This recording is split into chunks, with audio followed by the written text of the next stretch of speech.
El Ecuador es uno de los países que se presenta como ejemplo en el marco de lo que son las dos Américas en este siglo, la América democrática y la América dictatorial. Ustedes saben que yo sostengo que el siglo XXI en las Américas está marcado por la irrupción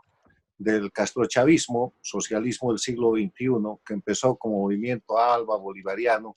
y que nace con la alianza de Chávez con Castro, que permite reactualizar y revitalizar la dictadura castrista, que con todo su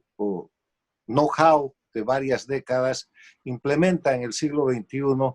esta situación que ha llevado a prácticamente el control de gran parte de América en determinado momento y que ahora se está reduciendo. El Ecuador cayó en ese marco, como la mayoría de los países de América Latina, y lo hizo de la mano de Rafael Correa, el economista que gobernó Ecuador 10 años, cambiándole absolutamente todo el sistema institucional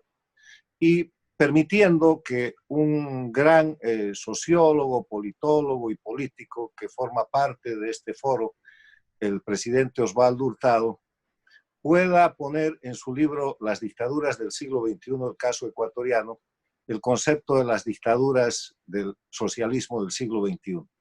de regímenes que se forman a partir de gobiernos que llegan al poder por las urnas, pero que después, mediante sucesivos golpes de Estado, trastocan totalmente el sistema hasta establecer verdaderas dictaduras. Ese sistema se instaló en Venezuela y se mantiene en Nicaragua, en Bolivia con Evo Morales, en el Ecuador con Correa, se amplió con el control del Petrocaribe a Centroamérica y el Caribe y tocó la Argentina con los Kirchner, el Brasil con el Partido de los Trabajadores, Lula y Rousseff, el Paraguay y casi toda la región, y controló la Organización de Estados Americanos también durante 10 años con la gestión del secretario Insulza. En ese marco, cuando Correa decide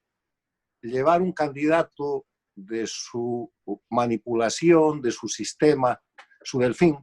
a un proceso electoral, y ese proceso electoral con muchas señales de fraude y de ser una dictadura electoralista, le da el triunfo al actual presidente del Ecuador, Lenín Moreno. Todos veíamos que eso era un gobierno de continuidad dictatorial, o sea, un tercer periodo del castrochavismo, del socialismo del siglo XXI en el Ecuador. Pero, sorpresa, empiezan a producirse hechos políticos que llevan al presidente Lenín Moreno a ubicarse en primer término en una posición de distanciamiento del dueño del poder, Rafael Correa, y después en una situación de confrontación, lo que avisora el inicio de un gobierno de transición en el Ecuador, una transición del sistema de dictadura del socialismo del siglo XXI a un sistema de democracia, cumpliendo con los elementos esenciales de la democracia, que son el respeto a los derechos humanos,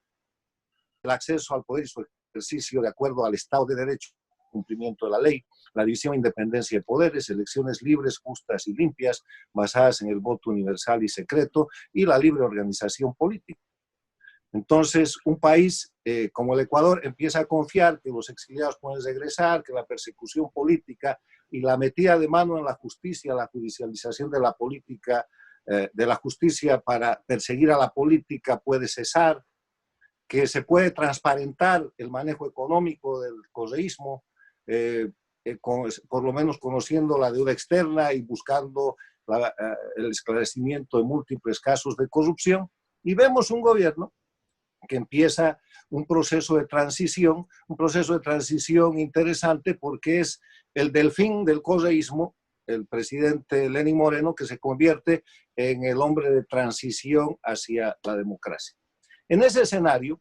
la reacción del socialismo del siglo XXI, castrochavismo, que yo califico como una organización criminal transnacional y no como un proceso político, no se deja esperar y vienen las presiones sobre el gobierno del Ecuador.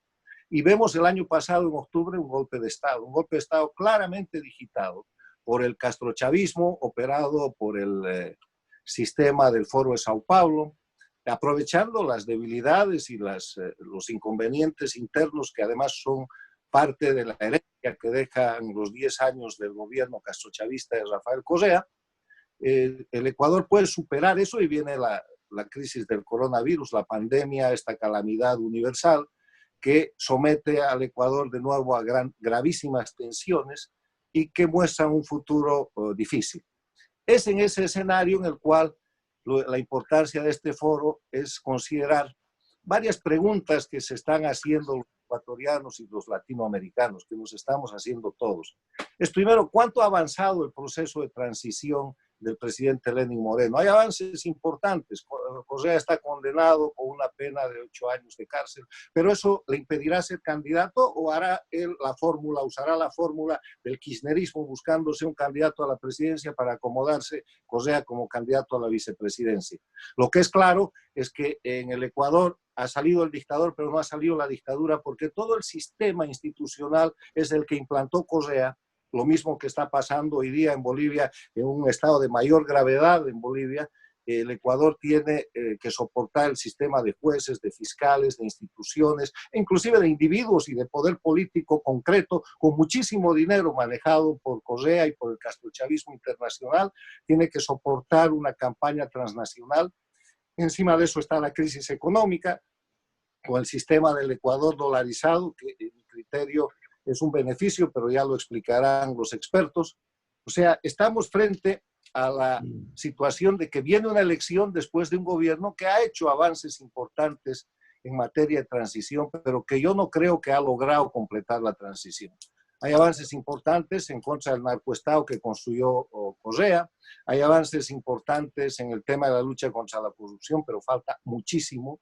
Hay avances importantes en materia económica, pero hay una agenda por cumplir y viene un proceso electoral en el cual la presencia de las dictaduras del castrochavismo, del socialismo del siglo XXI en el Ecuador es fundamental porque van a actuar, están actuando, tienen poder político, tienen dinero y son una amenaza para esta naciente democracia en el Ecuador. Esos son los temas y los latinoamericanos, los americanos seguimos con mucho interés el tema del Ecuador por este proceso histórico tan importante y porque sobre todo mirando lo que pasa en Bolivia, donde salió el dictador pero no la dictadura, el Ecuador está unos pasos más adelante y puede servir de modelo para Bolivia, para Venezuela, para Nicaragua, para la propia Cuba en los procesos de liberación que ahora se llevan adelante para seguir una recuperación de la libertad y la democracia que todos aspiramos se pueda conseguir a la brevedad posible. Muchas gracias.